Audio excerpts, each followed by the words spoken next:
बहुत है।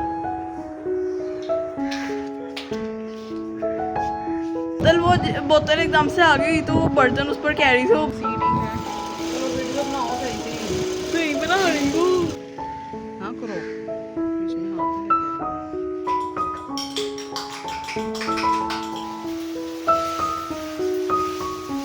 ये करें।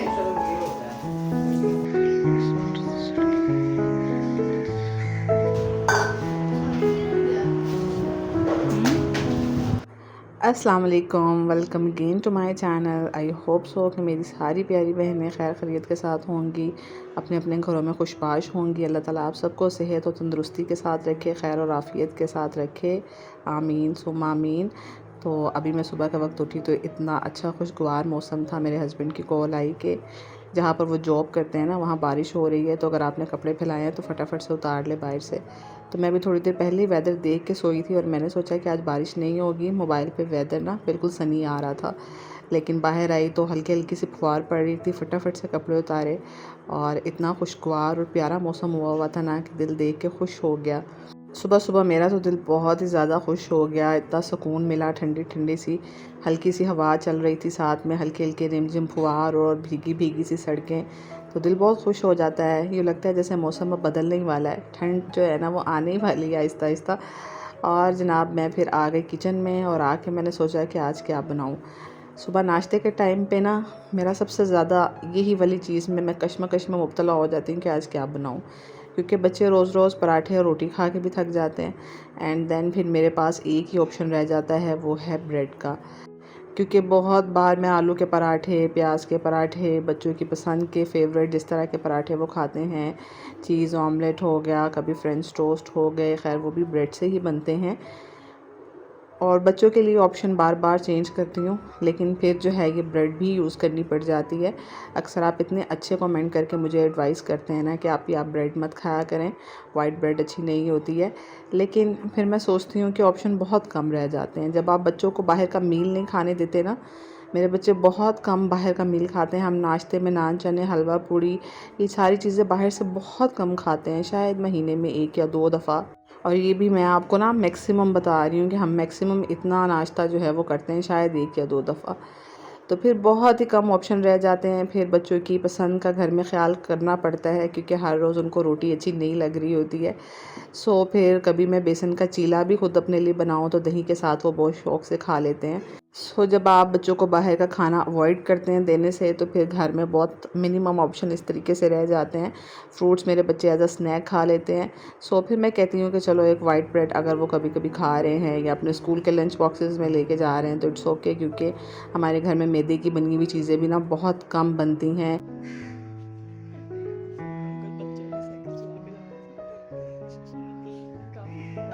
आप लोगों के कमेंट्स इतने अच्छे अच्छे होते हैं, इतने प्यारे होते हैं, इतने खूबसूरत होते हैं ना कि मेरा दिन बन जाता है। मैं इतनी खुश होती हूँ। और कभी कभी आप जो है वो नाराज़गी का इजहार करते हैं कि आप ही हमने फ़लानी चीज़ पूछी थी और आपने हमें रिप्लाई नहीं किया, बस हार्ट भेज दिया। तो कभी कभार ऐसा होता है ना कि मैं बहुत ज़्यादा बिज़ी होती हूँ, खाना बना रही होती हूँ या कुछ और घर में बहुत सारे काम होते हैं वो कर रही होती हूँ, क्योंकि मैं भी आप ही लोगों की तरह घर में काम से इंसान, एक हाउसवाइफ, तो सोचे कितने सारे काम होते हैं। तो जब इस तरह कोई क्वेश्चन आता है ना तो मैं सोचती हूँ कि अच्छा चले बाद में इसका रिप्लाई करूँगी, लेकिन बाद में इतने कामों में मुझे भूल ही जाता है बिल्कुल। फिर जब आप मुझे दोबारा नेक्स्ट कमेंट में याद दिलाते हैं तो फिर मैं वहाँ पे जो है ना उसका फ़ौरन से रिप्लाई करने की कोशिश करती हूँ। तो आप लोग जो इतने अच्छे अच्छे कमेंट्स करते हैं ना, इतना प्यार दिखाते हैं, उसका इतना ज़्यादा शुक्रिया। जो लोग इतनी देर से मेरे साथ जो हैं वो अटैच्ड हैं, मेरी वीडियोस के साथ अटैच्ड है ना, यकीन माने इतनी खुशी होती है, क्योंकि किसी की तारीफ़ करना भी ना बहुत मुश्किल काम है। मैं ये समझती हूँ कि हम दिल खोल के जब किसी की तारीफ़ करते हैं ना तो उसके लिए भी बहुत बड़ा ज़र्फ़ चाहिए होता है, बहुत हौसला चाहिए होता है। जब हम किसी को अप्रिशिएट करते हैं, किसी दूसरे की तारीफ़ करने के लिए भी बहुत बड़ा हौसला चाहिए होता है। और जब आप इतनी छोटी छोटी बातों पे मुझे अप्रिशिएट करके जाते हैं ना कमेंट्स में, तो मेरा दिल बहुत खुश हो जाता है, बहुत बड़ा हो जाता है अगली वीडियो बनाने के लिए। तो आप सबकी इतने प्यार भरे कमेंट्स और मोहब्बतों का बहुत ज़्यादा शुक्रिया। तो अभी यहाँ मेरा शाम का वक्त हो गया था और आज मेरा दिन जो है ना वो थोड़ा सा लेज़ी लेज़ी सा गुजरा। आज जो है ना वो मौसम अच्छा था और मैं उतनी ज़्यादा लेज़ी हो गई, बस दिल के आज रेस्ट करूँ। तो थोड़ा बहुत रेस्ट किया और घर के छोटे मोटे जो है ना वो काम किए। तो अभी मैं यहाँ भिंडियाँ बना रही थी और मैंने ना भिंडियाँ फ्राई करने के लिए रखी थी। भिंडियाँ मैं 5 मिनट के लिए ज़्यादा से ज़्यादा फ्राई करती हूँ, क्योंकि अगर आप ज़्यादा भिंडियों को फ्राई करें ना तो वो बहुत मुरझा सी जाती हैं। सो इनकी जितनी ओरिजिनल हालत में ये रहे ना अपनी, उतनी ज़्यादा मज़े की बनती हैं। बीच में मैंने प्याज काट के और टमाटर काट के डाल दिए थे और नमक, मिर्च, हल्दी और साथ में मैंने जो है ना वो कुटा हुआ सूखा धनिया डाल दिया था। ये सूखा धनिया जो है ना, इससे बिल्कुल भिंडियों का जायका चेंज हो जाता है, इतनी मज़े की बनती हैं। और लास्ट में मैंने एक लेमन इसके अंदर निचोड़ दिया था। तो ये सादी सी रेसिपी भिंडियों की है। ये प्याज भिंडियाँ बहुत मज़े की बनती हैं गोश्त के बग़ैर। हम लोग जब बनाते हूँ ना, मैं तो इस रेसिपी से बनाती हूँ, आप लोग भी इस रेसिपी को ज़रूर ट्राई करना अगर आपके बच्चे भी या आप लोग गोश्त के बगैर भिंडी नहीं खाते हैं। क्योंकि हमारे घर में अक्सर चिकन डलता है भिंडियों में, लेकिन जब मैं बनाऊँ ना इस तरह ताज़ी ताज़ी सी, तो फिर ये बहुत मज़े की बनती हैं। और मैं यहाँ पे ना शाम के वक्त ज़रा जल्दी जल्दी से कुकिंग कर लेती हूँ, ताकि मेरा काम जो है ना वो 7:30 से 8 बजे के दरमियान में निपट जाए और मैं फिर आराम से फ़्रेश हो के जो है वो 8:30 बजे नमाज़ पढ़ सकूँ ईशा की। क्योंकि ये वाला वो वक्त होता है कि जिस टाइम ना मुझे सारे घर के कामों से सुबह से लेकर रात तक बड़ी सी थकन सी हो जाती है, मैं बहुत लेज़ी फ़ील करती हूँ। इस टाइम मेरे लिए ना ईशा के लिए उठना और जागते रहना ना बड़ा एक मुश्किल काम लग रहा होता है मुझे, क्योंकि मुझे मगरिब के बाद ही ना नींद आना शुरू हो जाती है। तो मेरी कोशिश होती है कि मैं इस टाइम पे अपने सारे काम निपटा लूँ, ख़त्म कर लूँ और साथ ही जो है ना सारे बर्तन मैं धो के रख लूँ। मेरी आदत है कि रात को ना किचन साफ़ सुथरा हो और सारा काउंटर और चूल्हा भी अच्छे से मैंने साफ़ किया हो, तो सुबह बहुत अच्छी वाइब आती है और एक सुकून के साथ बंदा सोता है।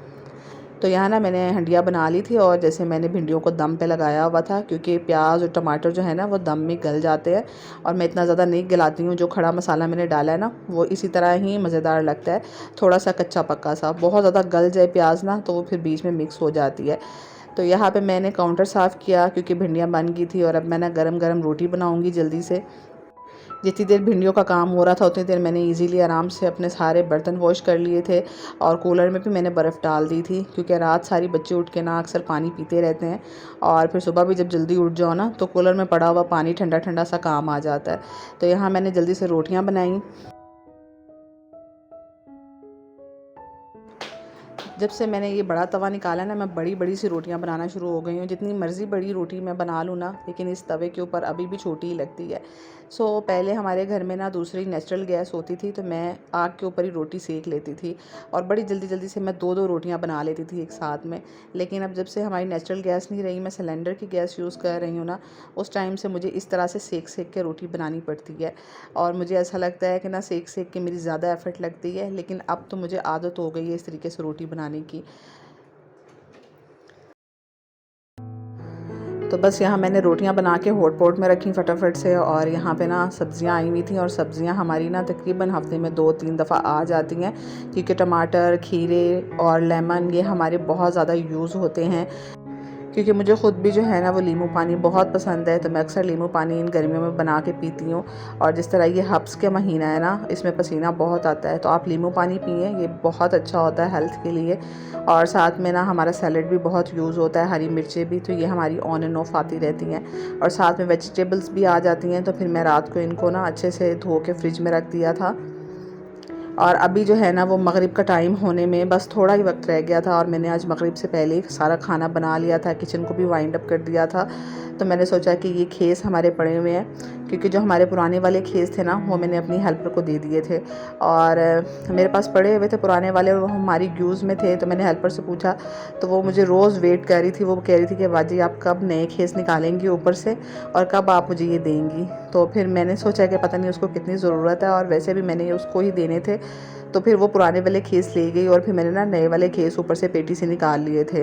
तो बस मैंने उनको मशीन में ना फ़ोल्ड किया था थोड़ा थोड़ा सा किनारे, ताकि उसके धागे ना निकले। और रात को बस बच्चों ने जल्दी जल्दी से बेड बनाया, क्योंकि इस टाइम पे मेरी एनर्जी बहुत ज़्यादा लो हो चुकी होती है। तो बस आज मेरा ये चादरों को फ़ोल्डिंग करने का काम भी हो गया और खेस मैंने फ़ोल्ड कर दिया ताकि इनके धागे ना निकलें। और ना मैंने सिलाई मशीन वहीं पे रखी हुई है उस दिन की, क्योंकि मेरे काफ़ी सारे छोटे मोटे काम रहते हैं। तो मैंने कहा जैसे जैसे टाइम मुझे लगता जाएगा ना, मैं सारे सिलाई के काम भी कर लूँगी। तो चलिए यहीं पर अलविदा कहने का वक्त हुआ चाहता है। आप लाजमी सब्सक्राइब कीजिएगा मेरे चैनल को, लाइक कीजिएगा वीडियो को। अल्लाह हाफिज़।